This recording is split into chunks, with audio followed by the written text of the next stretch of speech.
We are beyond digital.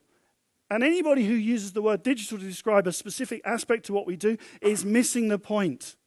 It's not a digital world. It's our world, irreversibly changed by technology. We are on a one-way ticket to the future. And the way things are today cannot be reversed. There's no reverse gear.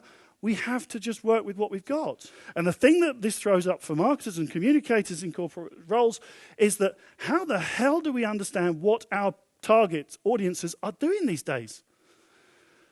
This is the top answer in most studies these days. When you ask business communicators, say, what's on your mind? What's the priority to understand for the future? What's changed? And the top three answers in several surveys that I've seen recently are all about the customer journey. They're all about, we need to understand the touch points, the customer journey, multi-touch, and all of this stuff. 5 years ago, no one was talking about the customer journey because we knew what it was, right? We were in control. If somebody wanted to find out about our stuff, they went to a website and then they phoned a salesperson and they did this and so on. Right? If a journalist wanted to come in, they'd go to the press section, they'd read this, we were in control. All of that has gone, and that's why it's really healthy, I think, to think about the customer journey as being unique to each individual. If I set all of you a task to go and buy something or find an answer to something now, you'd all do it differently. So everybody's journey is unique, and it's more like being a pilot of a plane, but you fly to whichever airport you want to go to. And if I want to go to TripAdvisor to get an advice for my next holiday, that's where I'll go. If I want to go onto Mumsnet to find out where's a good place to take kids on holiday, I will. If I want to go to Facebook, if I want to go to the travel agency's website, great, I can. All of these options are open to me. And we fly from place to place, and businesses surrendering control. This is one of the hardest things that communicators have yet to get their heads around.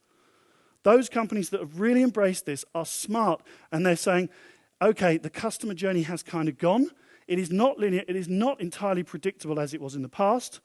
Our job has changed forever to being the facilitator of the communication, to putting answers out when people need them, but not to control and manage the flow of information. So what we have to do is we've got to think about how do we create content, how do we create messages, how do we put things together that sit in that zone of relevance, as I call it. If you imagine this Venn diagram, right, over here you've got all the stuff that you'd love to say.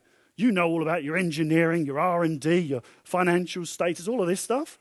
And then there's your customers over here, and this is actually what they care about, the people that pay the bills, that keep the lights on. But there is a nice area of intersection between those two things. And there is some stuff that you've got to say that is genuinely useful if it talks to the customer and their problems. Inform or entertain. Two choices, actually. And if we want to operate in the digital world effectively with customers in control, our content has to do both. And entertaining is something that most organizations are utterly terrified about. Because, it's business, it's terribly serious, and there's a house style, and everything has to be locked down and reviewed by 27 different people.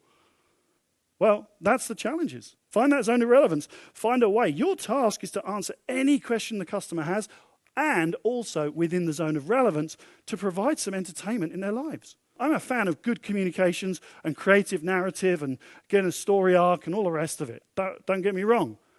But don't imagine for 1 second that telling a story about what you've got to say is going to turn that story into something that anybody is interested in unless it solves their problem, unless it actually helps them live their lives.